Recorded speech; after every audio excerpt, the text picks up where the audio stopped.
Welcome to the HR Uprising podcast. This podcast series explores HR hot topics and challenges through conversations with relevant experts and real-life HR, learning, and OD professionals. The HR Uprising is about learning through collaboration and evidence-based action. We want colleagues to have the confidence and skills to rise up through their organizations by delivering real, lasting business value. Now, introducing your host, chartered psychologist, experienced change agent, entrepreneur, speaker, and coach, Lucinda Carney. Hello and welcome to this week's HR Uprising podcast. I'm your host, Lucinda Carney, and this week we've got a masterclass. I'm very excited that I've got Fran Trousdale here with me of Integral HR. I'm going to let her introduce herself a little bit in a moment, but the topic of this week's masterclass is on the subject of NLP, or Neuro-Linguistic programming.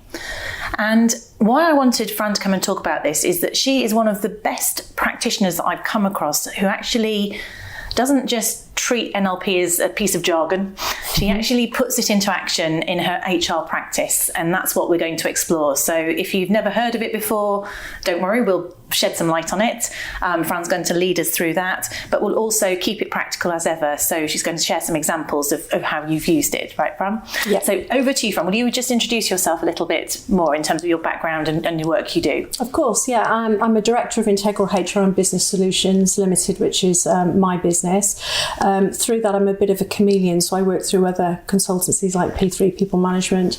I work through solicitors, Phoenix Legal, and I also deliver coaching on behalf of Claire Hegarty at Empress Training Solutions, who are all based out of the Northwest.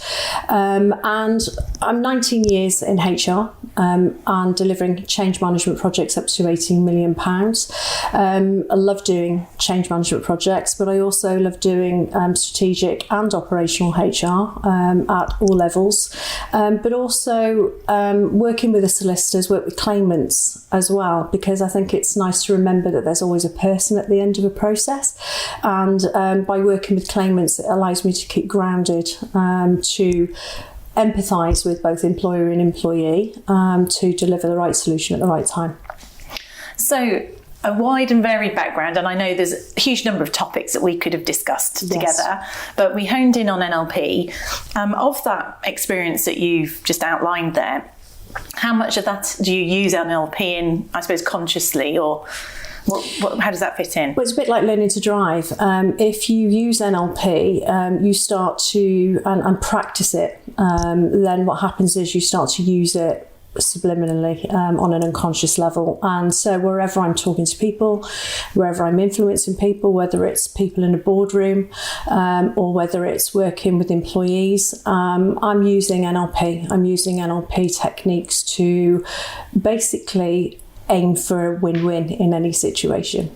So really to communicate better, isn't it? Communicate better, yeah, absolutely. It's interesting because we've both done NLP. I think you're much more actively using it, but I always remember saying the problem is I can't unlearn it, so I don't quite know where I'm using it or when I'm not using it. Well, that's it. And it becomes something, or what you weren't doing anyway, because of course it comes from the study of excellence, doesn't it? Absolutely. Just in case there are people out there who haven't come across it, do you want to give us a little bit about the background and define it maybe? Absolutely. I mean, I sort of entitled this when we talked about it as NLP to change your people or to change your people. And that's quite key because I'm also a dismissal specialist as well, if necessary.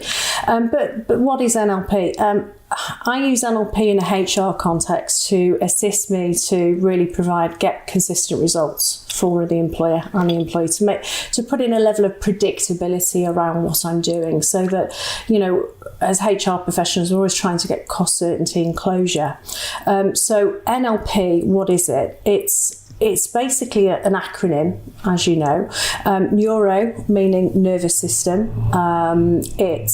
It's basically how we use the five senses to basically collect and gather information from the world around us, which helped us to create our perception.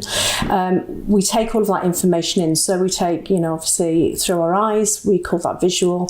Through our ears, we call that auditory, touch, We call that kinesthetic, and obviously smell and taste as well. And we take all that information in, and then what we do with it is it's from a self-talk point of view. It's what we do with it linguistically. And linguistics is basically a posh word for language, if you like. So language are the words we're using, the verbal words, the phrases, but then also what we're doing on a non-verbal level. So things like physiology and intonation, a tone of voice, if you like. And we use those words to create order and meaning, which then creates that perception. So that leads us then into the programming element, which is the patterns, behaviours and strategies that we've learnt, and we're learning all the time, basically, to create the results that we want. Now, those results can either be positive and fantastic, we leave them alone, or they can be not so positive or negative, in which case what we're looking to do is to support individuals to get more consistent positive results. And what NLP is, it's a great line, this one. It's not mine, I wish it was. It's David Shepherd's from the Performance Partnership. But it's NLP is how we use the mind's own language to create more consistent and positive results, basically. So why would we want to use NLP? Who wouldn't want to be able to create more consistent results?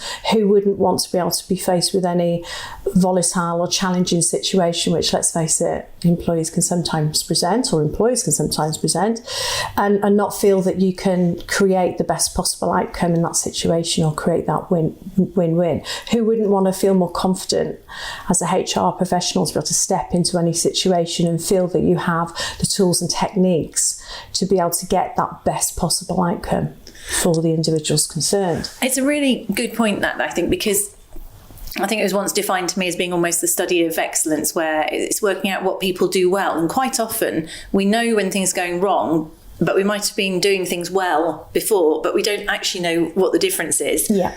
And we might think it's out of our control. We might think it's all about the other person, but it could be that we're doing something different. So I suppose by unpicking the programs or whatever behaviours and language we're demonstrating unconsciously, this allows us to more repeatably be successful. Well, absolutely. And NLP was actually developed by two gentlemen, Bandler and Grinder. And what they did was they modelled excellence. They researched a number of individuals in a therapeutic sense. So there's Fritz Perls, who gave us the Gestalt therapy. They modelled Milton Erickson from a hypnotherapy background. And they also modelled, name escapes me at the minute, Virginia Satir from family therapy, and these were individuals who were models of excellence within their own fields. And what they did was they modelled basically what were they doing physiologically, what were they doing body language and posture wise, what were they doing from a language, the words and phrases that they used, what were they doing from a filter pattern point of view, their moral codes, their values, their belief systems, their strategies and behaviours, and they captured all of that, and basically by capturing all of that model of excellence, they created the tools and techniques which have become NLP, and basically we can map across any field. They may have started in a therapeutic field, but they can be used anywhere where you're communicating anything to anybody, and the idea of them is that you're creating that level of influence to be able to change somebody's behaviour. And so it's not really, I think sometimes people who've almost gone off, I remember a couple of maybe 15 years ago, NLP was a big buzzword, everyone needed to do it, and then it almost flips around where people go, oh, it's all jargon and it's a dark art, but it's really neither, isn't it? So it's basically breaking things down so you understand the component parts of what good looks like, and only when you understand, because I suppose if we think of that unconsciously competent model, which most of us have heard of, we might be unconsciously competent or unconsciously incompetent at a certain behaviour, and you have to break it back down again in order to understand what we're doing right or wrong. Absolutely. To repeat it or stop it. Absolutely. I mean, it's about learning new tools and techniques, some of which become very intuitive to you. Some of them take a bit of practice, and all of them allow you to flex what you want to do and how you want to communicate. It gives you more flexibility. Yeah. And I suppose another way of describing NLP, but it's an attitude and a methodology.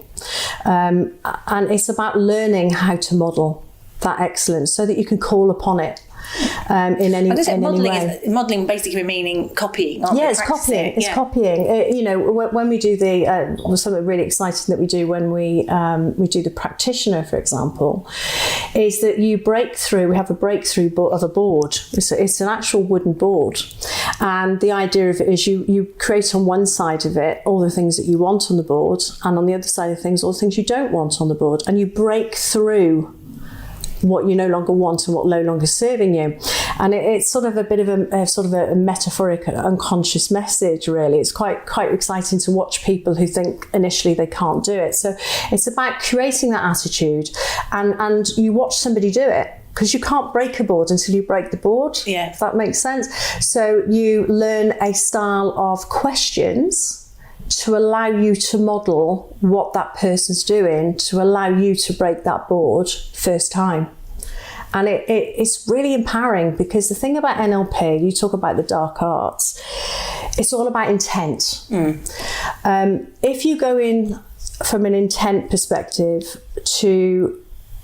from a HR perspective, my view is when I use NLP, it's always with a positive intent. What's the highest positive intention that I can create? What's the win-win in creating that opportunity for both employer and employee? So let's say I've gone in on what I would call a distress purchase. It might be a disciplinary, it might be a grievance, it might be the employer and employee have really reached an impasse. And what I will do is I will actually create that win-win. Now, that win-win doesn't mean compromise, okay? Win-win means that in some respects, because you know as well as I do, you get some employees and they will hang on to their employer like Garfield, stuck to a car window, and they cannot see past that employer. So for me, creating a win-win is as much as that. Clearly, if it's not working for the employer, it's very likely it's not working for the employee as well. Or vice versa. So sometimes that means that person needs to be encouraged to go and shine the light somewhere else. And actually, there are situations where I'm still in touch with people now who love their new life. They love their new life in a new employer. They're feeling more valued. They're feeling as if they've got on the right bus now. So win-win sometimes also means that person might leave the business, but that person leaves on their terms. So it's empowering the person to realise that they have options and decisions around what's created the impasse, the problem, and that they can move forward as well. So, and often that is the case with change, isn't it? With things like that, people have a perception in a certain way and it's helping them to see differently. Yeah.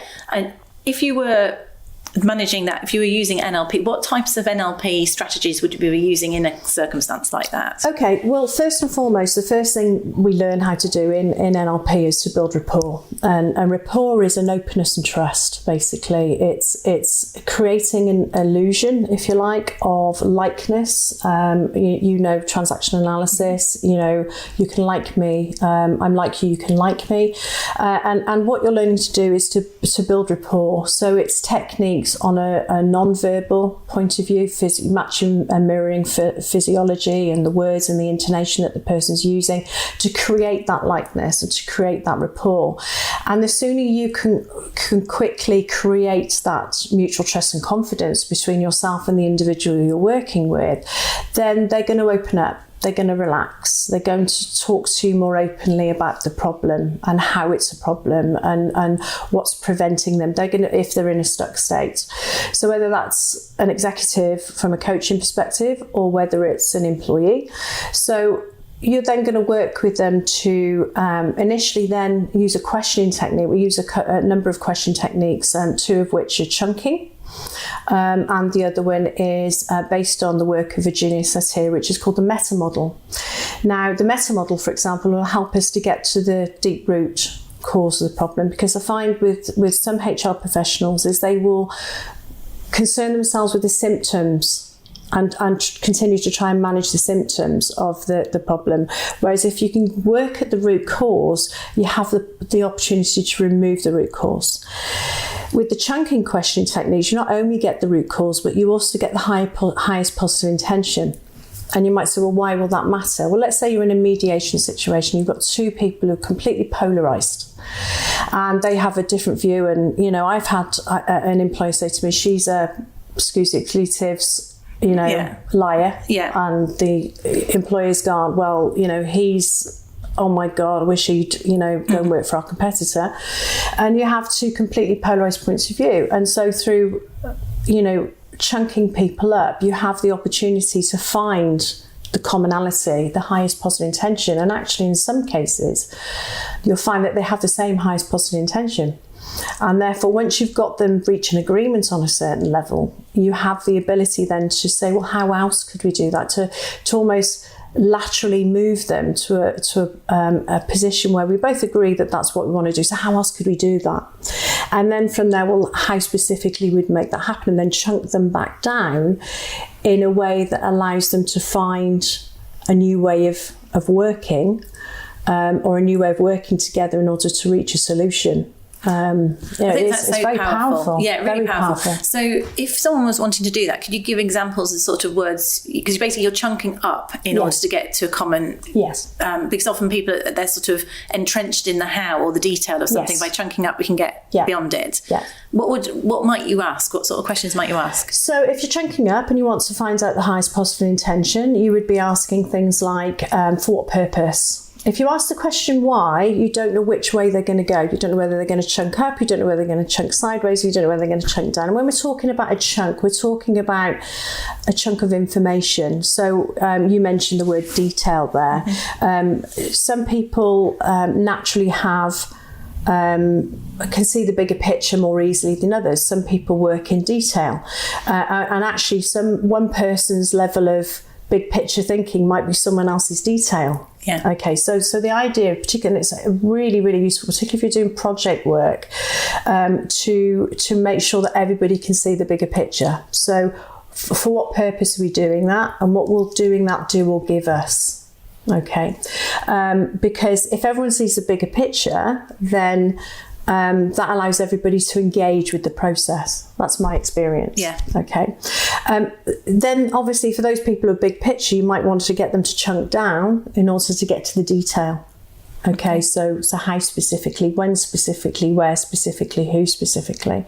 And I teach these techniques when I'm actually coaching, because obviously there's so many different uses just for chunking. We could do a whole session just on chunking. I use those where I'm training managers to deliver grievance and disciplinary procedures. So chunking is a really useful coaching tool, because I coach when I deliver a disciplinary or a grievance process. You can use that as a coaching opportunity to get the person to empathise and see it from a different person's point of view. So it's not only useful just in mediation, disciplinary, grievances, investigations, anywhere where you're collecting witness testimony. Sometimes, I don't know about you, but you'll find, I'm probably going off a tangent a little bit here, but I think it's really interesting actually. When you'll find that if somebody's skirting around the edges, for example, will they all do that? Yeah. Well, who specifically is they, and what specifically are they doing?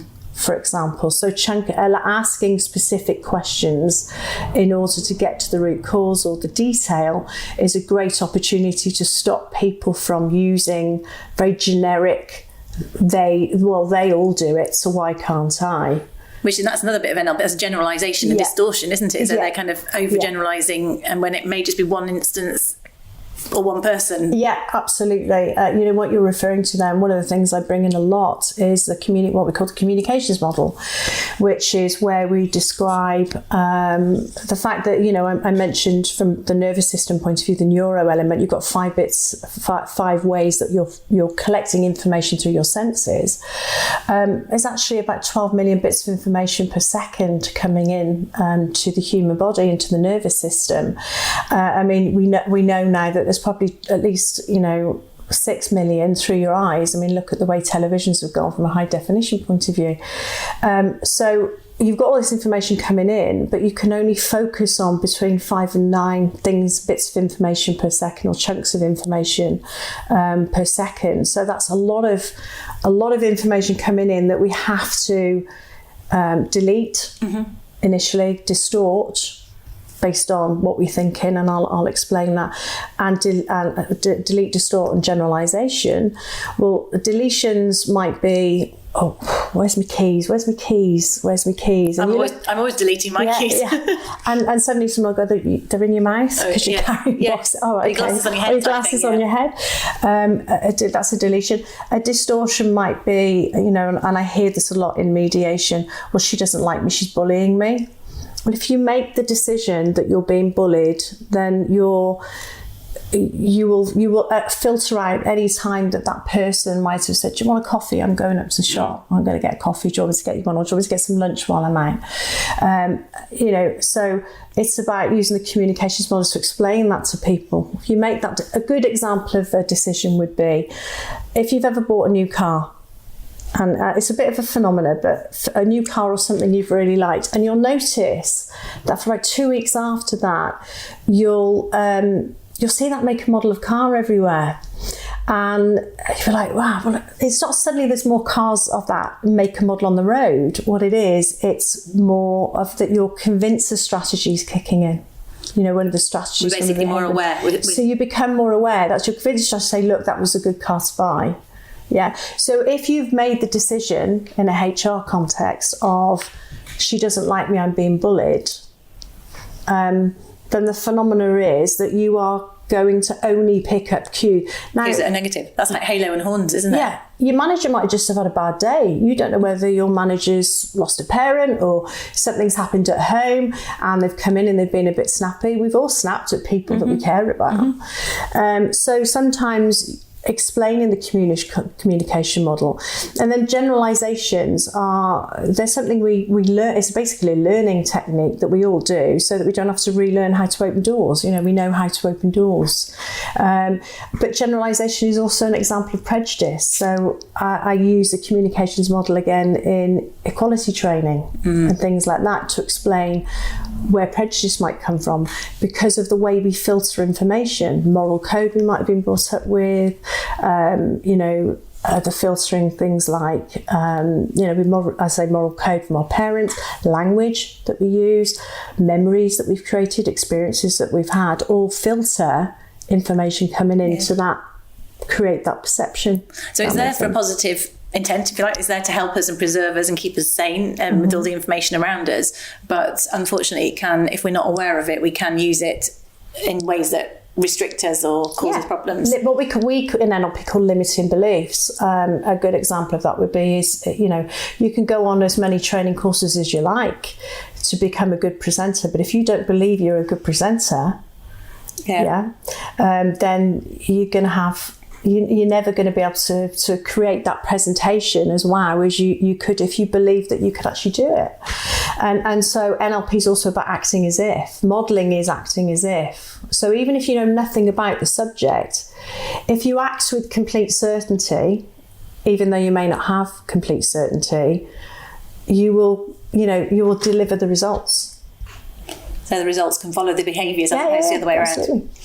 So that was lots of little bits there that we talked about, and all of which I like those. I was thinking, one I remembered is we were talking about the questions, weren't we, as well? So at the start we talked about chunking questions, and you also said there were meta-program questions, which were useful. What Virginia Satir gave us, and this is what Bandler and Grinder modelled, is basically what you're looking to do is you learn a set of questions which challenge the deletions.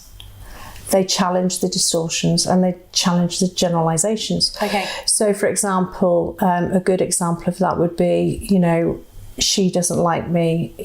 I'm bullied. Well, have you ever liked somebody and sort of forced them into do something that you felt would be good for them? For example, another good question might be, I'm trying to think of one in a HR context that you might get. Would you say, has she ever asked you for lunch, or has she ever done something helpful for you? I would. So has she never held the door open for you? Yeah. Or? It's bad. It's bad to make people redundant. Yeah. Who says it's bad? Yeah. How do you know it's bad? Has it ever been good for anybody? Yeah. Absolutely. So you're challenging a statement there, which is a belief. A statement is a belief. So you challenge beliefs. And of course, if they're not working for the person. Yeah, and you've got to do it with rapport. So help yourself with rapport, because certain people can get defensive. So it's actually got to be quite, the tone of voice has got to be quite gentle and appropriate, hasn't it, to make sure they're open. If you've got rapport with somebody and openness and trust, because I use a lot of humour in what I do as well. So, I will say some really hard-hitting stuff to people, but because I have rapport with them and they trust me, they respect and accept that feedback. Yeah, and they understand it's in their best interest. And I would use the feedback sandwich, of course. So in NLP, the feedback sandwich is a means by which we only ever have to give positive feedback to somebody, because you get them to focus on what you want them to do, not what you don't want them to do.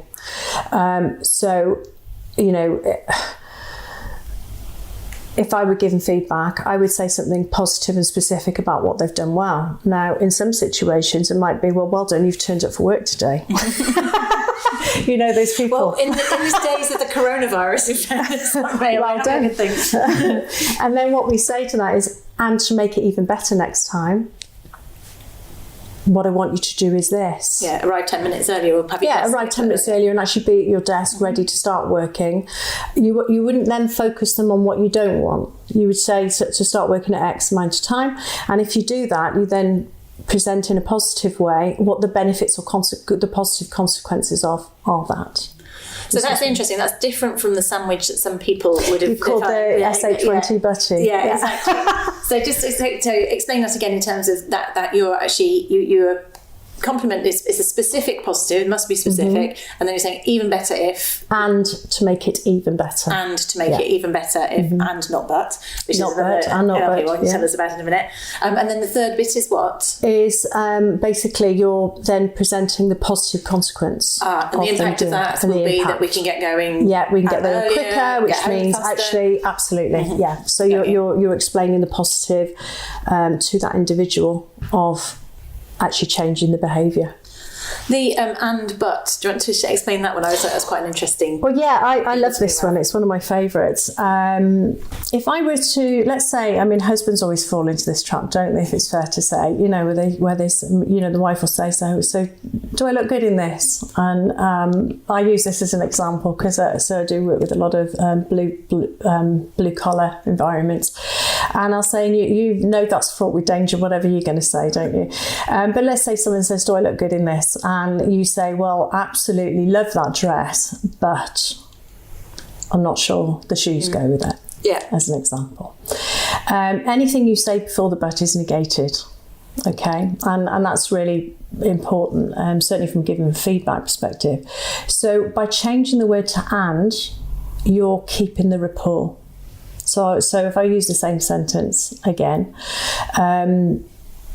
that dress looks fantastic. And to make it even better, I think if you wore the blue shoes instead of the red shoes, I think it would take it from fantastic to really wow. Yeah, completely different, isn't it? Yeah.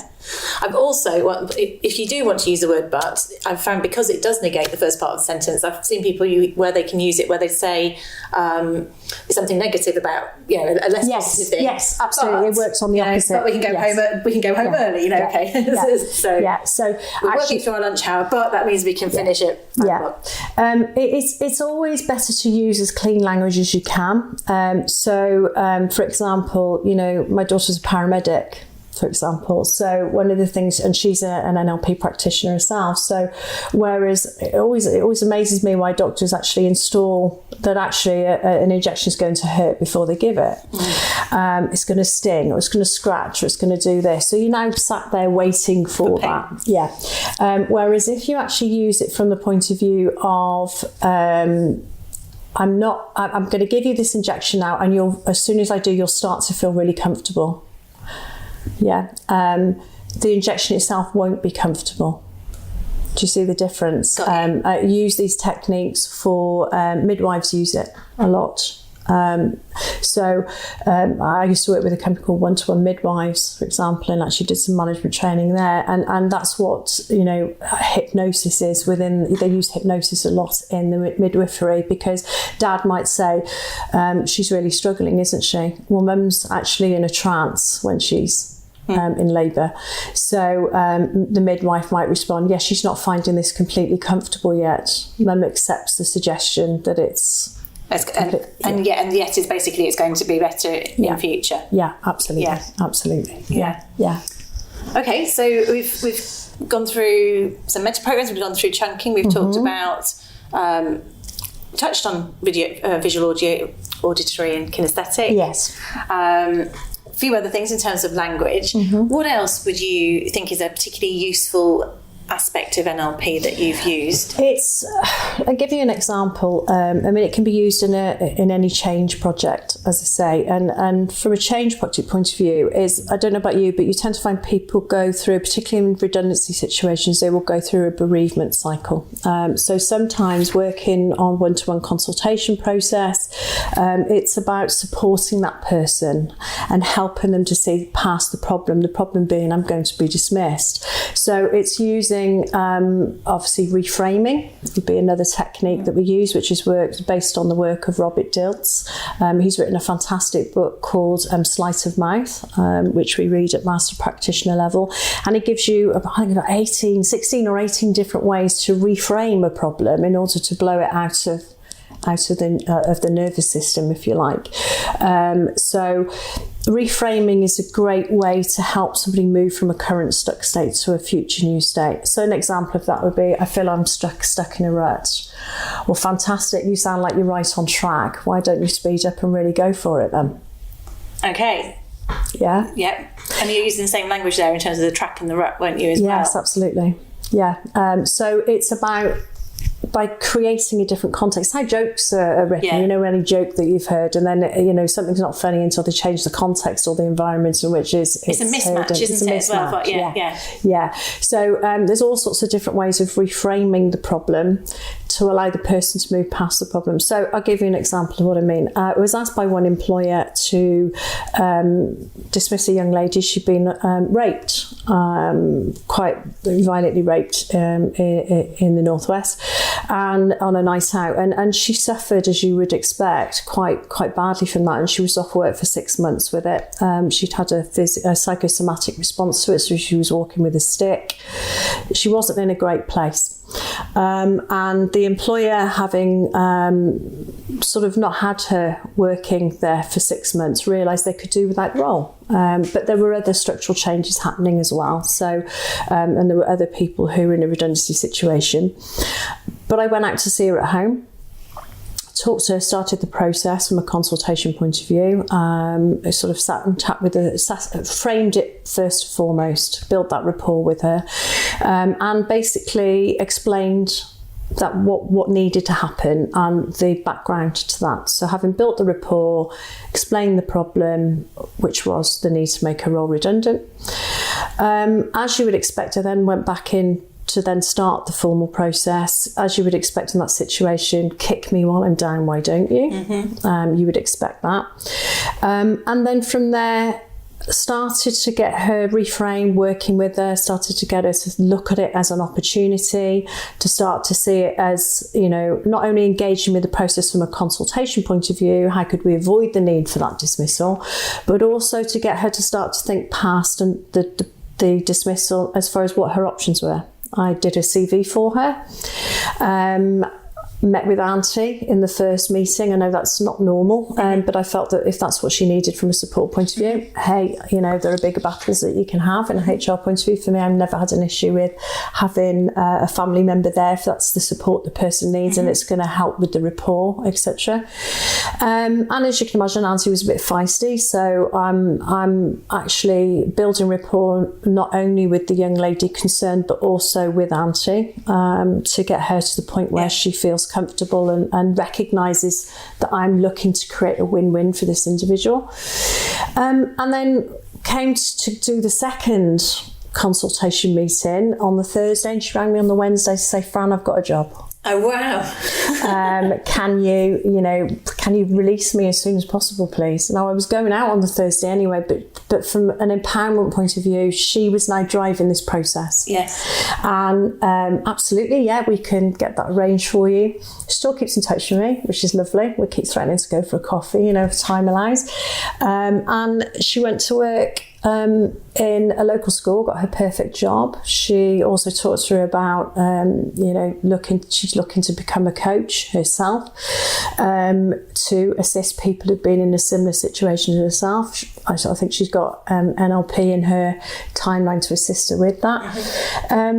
But it's just so amazing to see someone blossom. And when she came in to say goodbye to everybody, she was free of the stick. She was wearing makeup. You could see that she felt really good. So actually she was stuck. It was actually a symbolic getting out of there, really. What NLP technique, you said you did her CV. Would you say there was anything in particular that you think you did that helped or which was very much rapport? She said, "Kick me while I'm down." Why don't you? Did you reframe that? I did, absolutely. Yeah, I mean, I think the thing is with any process, it's assist because something like redundancies from a bereavement point of view, it's easy to say it's just a process and we're doing this and this isn't about you, which is usually a stock response from a HR perspective. I find. It's very personal to that individual. So it's a pace and lead. So by building rapport with somebody, it's recognising that anger and saying, calling upon the fact that I recognise this isn't comfortable. I can understand you're angry in this situation, and really empathising with the person, getting to them on their level, and then pacing and leading them through that rapport into a new way of thinking. So using the reframing, using the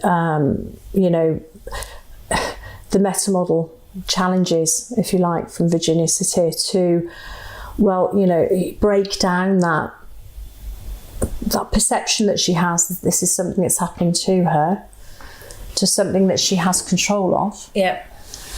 To then start to open up the possibilities through the chunking questions. So I can tell that you're doing lots of these things unconsciously. Yes. There's probably people listening and they would like to know, well, what question do you, or how would you reframe? So that example, that person in that scenario, what would be an example of a reframing question that you might have given to her? So kick me while I'm down. Yeah. I would probably look to support her and from a pace and lead point of view, I can understand how that must feel and... Yep. Actually, another way of looking at this might be that obviously people in your current employer are aware of what's happened to you. I'm very aware that you're looking to put this down after the court case and move on. Would it not be great to find that you could find a new employer that you could start afresh with, where there's no background? Yeah. And no background story, and you can be you again? Might that prove to be an opportunity for you?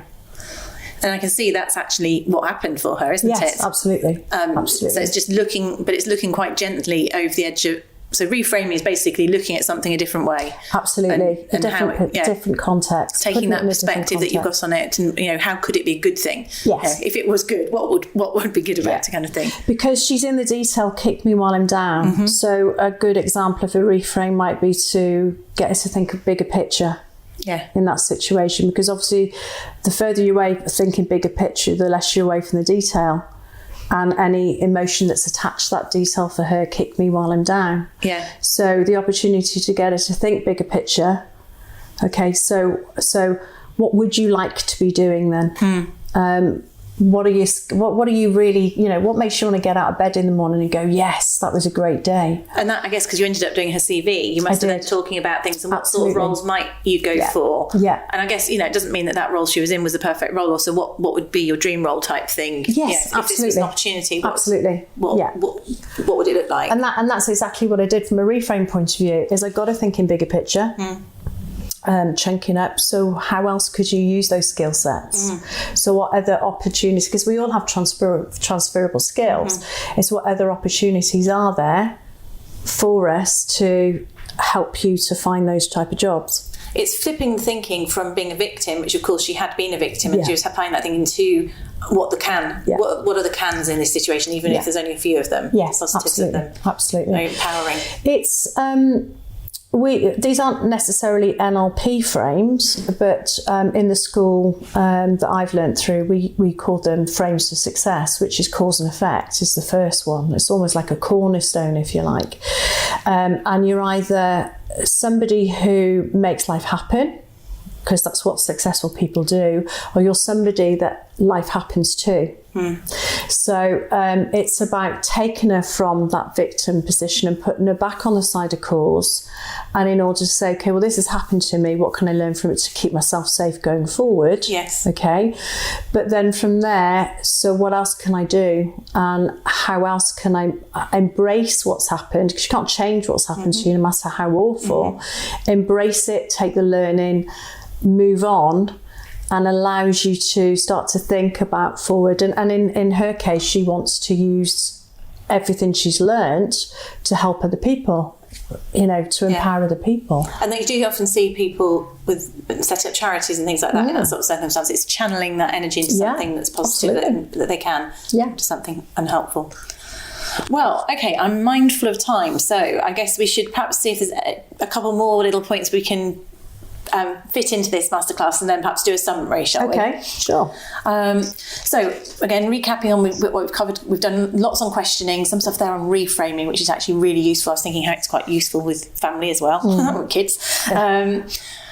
Anything else that springs to mind in terms of things to share? A couple of things. Milton Erickson gave us, from a linguistic point of view, a practitioner, we also learn how to use the school that I learned through Emperor Training Solutions. You get a number of certifications as a practitioner. You get obviously certification in NLP practitioner, certification in NLP coach, certification in something called Creating Your Future, which is also known as timeline therapy by Tad James, which is great for coaching because it's an opportunity to clear up any limiting decisions and sort of actually to feel what it felt like never to have felt anger, sadness, or negative emotions, things that hold you back, and to remove those in order then to use to create a more empowering future for yourself. So from a coaching point of view, for executives, it can actually remove that glass ceiling. It gives you a higher level of emotional intelligence to be able to manage your own emotional state in some very difficult circumstances, for example. So we learned that, but we also learned hypnotherapy as well. And you might think, well, how's that linked? NLP is around using very clean language as best you can in relation to, because the unconscious mind, some schools don't look at the unconscious mind in NLP, some do, but it's very powerful because all learning, change in behaviour is unconscious. Right. So if you're looking to work with somebody to change a behaviour, then you're working with them on an unconscious level. Okay, so hypnotherapy can be a great way to support them by using the different language patterns to create rapport and to assist to change, and influence people to work differently. So we learn Milton Erickson's, or the Milton model, which is another language pattern, which is it increases trance, it increases rapport when you walk. So examples of that might be, one of my favourites, which I do use a lot in business, is called a double bind. And it basically, Erickson had polio as a child. And so he was asked, he lived on a farm. His dad asked him to help him to get this cow into a shed. And so his dad was pulling at the front of the cow. And there are probably situations where we're in, you might have to look to encourage an employee to move in a new direction. And what Ericsson did, because his dad said, can you come and help me move this cow, is he went round the back of the cow and he started to pull on the cow's tail. Okay. And because he started to pull on the cow's tail, the cow walked into the barn. So we use what are called double or triple binds as a means to create an illusion of choice, but also then to actually get the person to do or encourage them towards what we want them to do. Okay, so is it like an alternative close in sales? Would you like to pay by cash or cheque? Perfect. That is a double bind. Right. That's where an it comes assumptive from. close. Yeah. Great with kids. Do you want it? Bedtime's 8:30. Do you want to read a book till 8:30 or watch the end of this film? Yeah. Love that one. Yeah. Great, especially if you've got oppositional kids. And in business might be from a sales technique point of view. I'm in your area on Tuesday or Thursday. Yeah, which would work best for which you. would work best for you. Yeah, so double binds are a perfect example of that. Using sort of it's a very permissive style of, so it's a great way to soften phrases around some of the questioning techniques you're looking at doing, and basically encouraging the person to think differently. So Milton used a lot of metaphors to create change in individuals. Okay, so that's hypnotic language is another. It's interesting, making me think I'm going to have to go and read all my NLP books again. I have to think. I always thought that was quite tricky. Come on, a refresher, Lucinda. Maybe I will. What else? I was thinking maybe if we were going to pick up anything else that you might use. Is there one other thing that you want to share that people might find useful in the HR sphere in terms of NLP?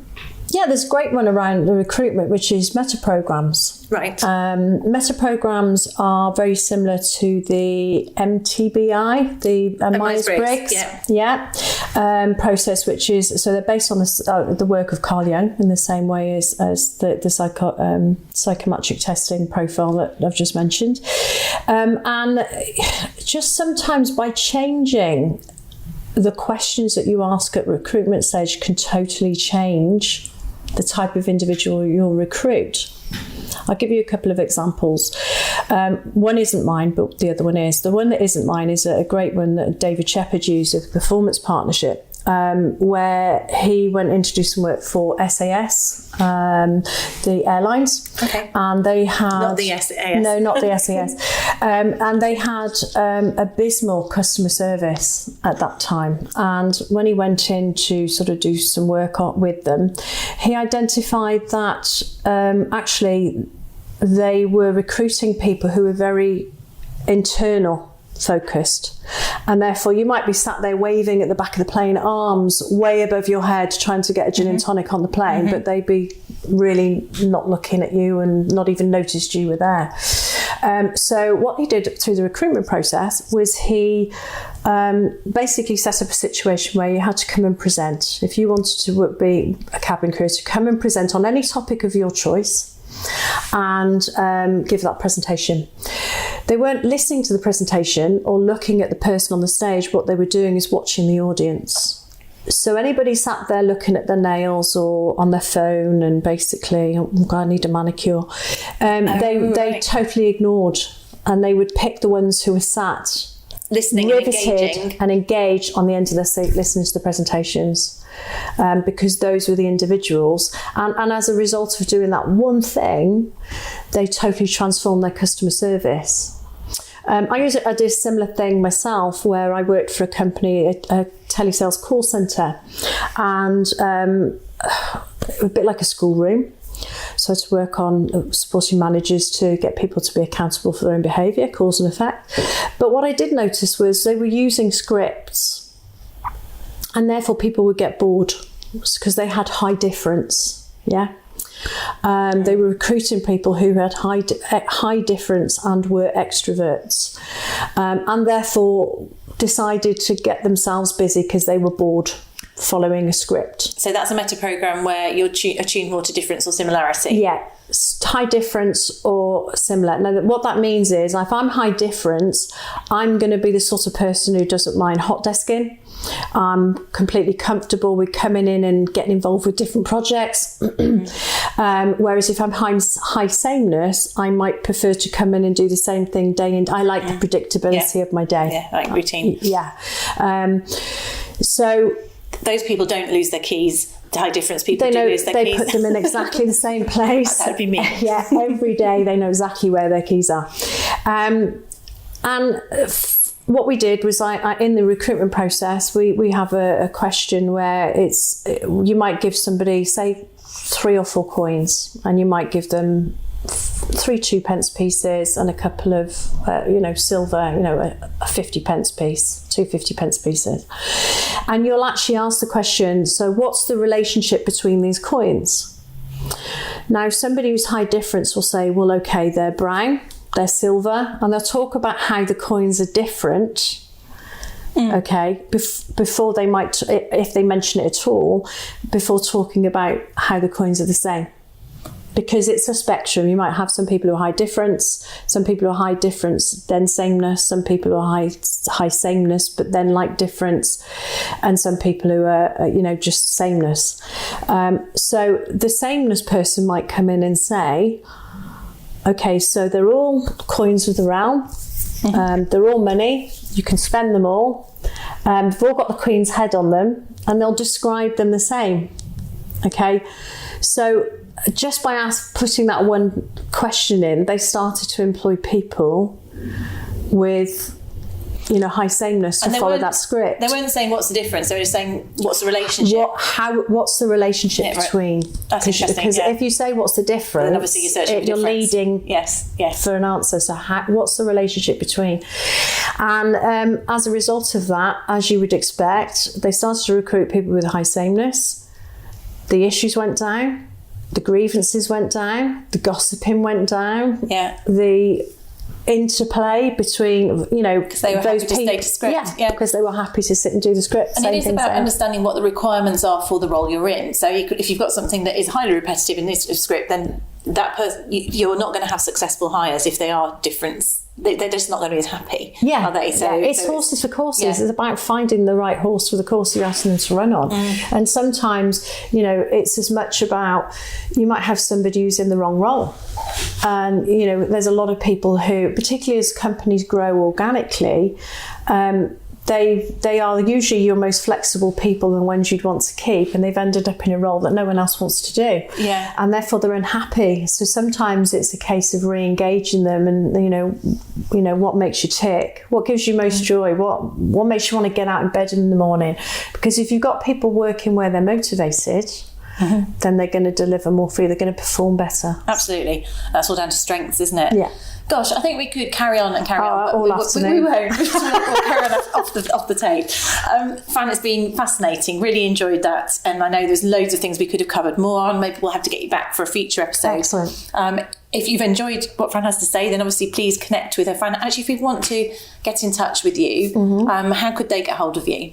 They can contact me on email at fran@integralhr.uk.com, or even easier than that, they can connect me through LinkedIn. And obviously my mobile number and all my details are on there as well. When we put all of this on the show notes as well. Yeah, fantastic. You recommended Emperor, was it as well? Would you Emperor say? Training Solutions. We'll put links if people are interested in that. We'll put links on there. Any of the books we've referenced. There's a book actually if you're interested in meta programs called Words That Change Minds, which is by a lady called Shelley E. Rose. It talks all about the meta programs, which is a really good book. So we'll put lots on the show notes to signpost people that they might find of help. And if you enjoyed what we've talked about, or if you've got any feedback on this episode, we'd love to hear from you. So do jot us a line at HR Uprising. Or give some feedback on one of the various routes of which you can get hold of us, which they're all on the show notes as well. So, Fran, thank you so much for being on the HR Uprising. Thank you. Really, and any feedback's a gift. So, great. Absolutely. Thank you very much. Lovely. Thank you. Thank you for listening to the HR Uprising podcast. You can access more information, including resources or links mentioned in the show, at our website, www.hruprising.com. Also, you might want to join our LinkedIn community or tweet to us at HR Uprising. We'd love to hear from you.